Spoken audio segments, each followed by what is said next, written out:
Ada satu malam hari tu dekat New Zealand, kita orang duduk alam gelap kat tengah-tengah hutan, and kita boleh tengok bintang dekat langit.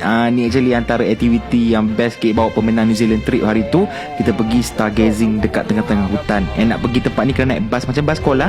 Lepas tu masuk jalan gelap begitu. Memang nampak seram, tapi tour guide kita baik sebenarnya. And dia preparekan tilam. Kau siap boleh baring kat situ, boleh tengok langit, tengok bintang dengan mata kasar sendiri. And kalau pasang time ni memang dia orang guna lampu merah je, yang guna laser hijau untuk point bintang dekat kita lah. Lampu lain semua akan tutup. And after a while dekat sini, korang boleh nampak semua bintang ni dengan mata kasar. Banyaklah ilmu-ilmu astronomi aku belajar time tu.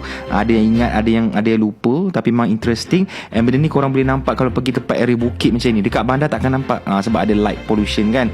So itu antara aktiviti kita orang buat malam tu. And aku pun macam dah tengok bila nak umur tari raya, tapi belum lagi. And aktiviti ni pun sama dengan helikopter itu, KA book dekat Klook juga. Ada banyak korang boleh book kat situ. Senang time travel nanti. So settle yang ni next aktiviti, kita nak pergi naik ferry dekat area Queenstown pula. Yang ni sikit lagi aku nak terlepas ferry tu, sebab kita orang salah parking. So jauh parking daripada ferry tu. Tapi kita dapat Captain Tony, nama dia, very very sporting, very very friendly. So bermulalah pengembaraan kita dekat tengah-tengah tasik ni. Aku ingat budak-budak ni akan mabuk pening kat atas ferry ni, tapi tak. Dia orang macam masuk air sebenarnya. So best lah. Kebetulan dalam tu tak ramai sangat. So kita berangkat. Trip tu lebih kurang 2 jam macam tu. So korang boleh pilih nak duduk bawah boleh, duduk atas boleh. Yang boleh nampak air dia biru, angin sejuk kena dekat muka. Sangatlah fun sebenarnya. Okay.